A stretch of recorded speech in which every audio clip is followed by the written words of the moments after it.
పాకిస్తాన్ బుద్ధి మారలేదు. సరిహద్దులో మరోసారి కాల్పుల ఉల్లంఘనకు తెగపడింది. భారత చెక్పోస్టులే లక్ష్యంగా ఆర్ఎస్పుర సెక్టర్లో కాల్పులు జరిపింది పాకిస్తాన్ సైన్యం.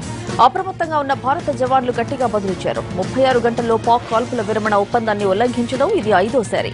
అటు సాంబా సెక్టర్లో పాకిస్తాన్ కు చెందిన గూఢచారిని అదుపులోకి తీసుకుంది సైన్యం. 2 సిమ్ కార్డులు, మ్యాపులు స్వాధీనం చేసుకున్నారు. సర్జికల్ స్ట్రైక్స్ తర్వాత ప్రతీకారేచ్ఛతో రగిలిపోతున్న పాక్ పదే పదే దాడులకు తెగబడుతోంది. ఉగ్రవాదులను ఉసిగొల్పుతోంది. ఎన్ని హెచ్చరికలు చేసినా పట్టించుకోవడం లేదు. దీంతో పాక్ కవింపు చర్యలకు పాల్పడితే గట్టిగానే బదులివ్వాలని భావిస్తోంది సైన్యం.